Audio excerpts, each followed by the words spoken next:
Salut, bienvenue sur Amel Délices. Abonne-toi si ce n'est pas encore fait. Sur cette chaîne, je vous parle de cuisine, lifestyle, astuces et tout ce qui peut nous faire gagner du temps en cuisine et pourquoi pas de notre porte-monnaie à travers certaines astuces que je donnerai dans d'autres vidéos.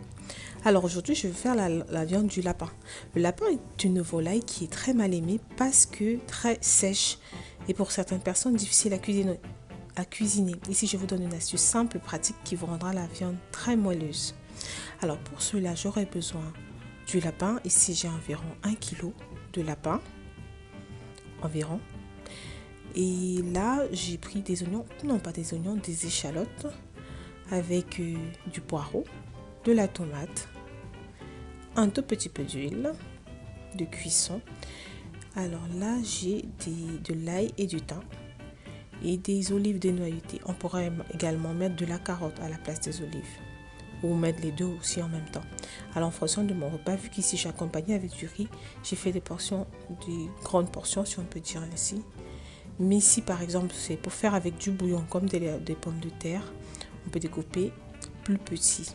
Alors je découpe mes feuilles d'échalotes et je vais également découper tous les autres ingrédients en toutes petites pièces. Je ne vais rien écraser. Vous allez voir tout au long de la recette. Je ne vais vraiment rien écraser. Et je vous parlerai d'une petite anecdote en ce qui concerne le lapin en Italie. Alors, dans la marmite, j'ai mis un peu d'huile. Je mets le thym en premier avec l'huile pour faire imprégner l'odeur directement sur la viande. Je l'ai mis vraiment avant les oignons. Donc du coup, je vais d'abord faire revenir mon lapin avec mes feux dans mes branches de thym. Et voilà. Et c'est juste au-dessus que je vais mettre le reste. Et voilà. Et je vais laisser cuire. J'ajoute un peu de sel, bien sûr. Et je vais laisser cuire. Je vous mets toutes les quantités dans la barre de description. Je ne sais pas si je l'ai dit avant. Je vous mettrai toutes les quantités que j'ai utilisées dans la barre de description. Et je continue à découper pendant que ma viande est en train de cuire. Alors, il y a une petite anecdote en Italie qui dit que dans une culture en Italie, dans une région d'Italie, à l'époque, on mangeait du chat.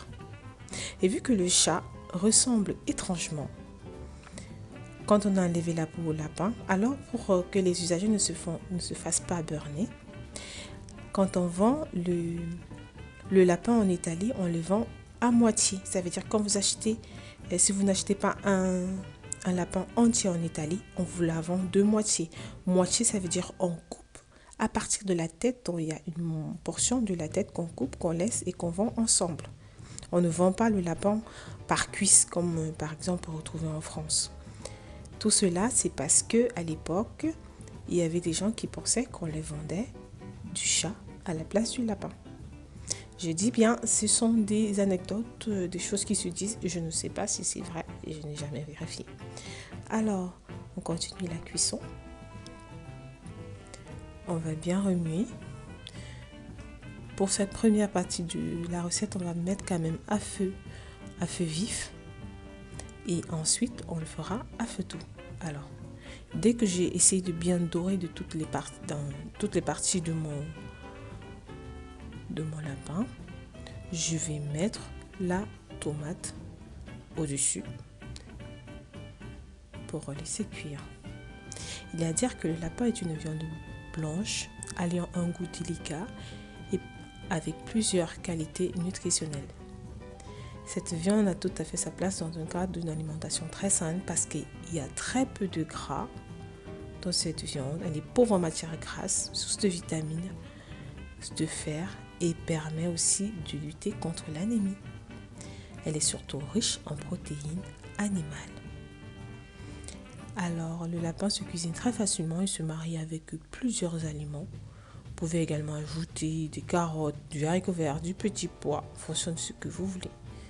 Alors, je vais mettre beaucoup d'eau. Je vais mettre de l'eau de telle façon que ça dépasse carrément ma viande. Et j'ajoute mes olives. Comme je l'ai dit, vous pouvez aussi mettre de la tomate, des carottes. Et là, je vais laisser cuire pendant 30 minutes à feu vif pour cette première partie. Et à partir de cette partie-ci, donc dès que je vois qu'elle est quand même bien dorée, je peux baisser le feu et je contrôle ma cuisson. Vous voyez, c'est un peu sec. On pourrait également ajouter un peu d'eau si on veut. Et là, on regarde. On voit que c'est déjà très bon. Il se coupe vraiment très facilement. Je vais encore laisser cuire. Je vais mettre mon bouillon de cubes. Et après, 5 minutes après, j'enlève. Et voilà le résultat. J'espère que la recette vous a plu. Et si vous avez des anecdotes également comme en Italie sur le lapin ou une autre viande au nouveau volaille, vous pouvez nous mettre en commentaire pour partager votre expérience. Au revoir, je vous dis à la prochaine recette.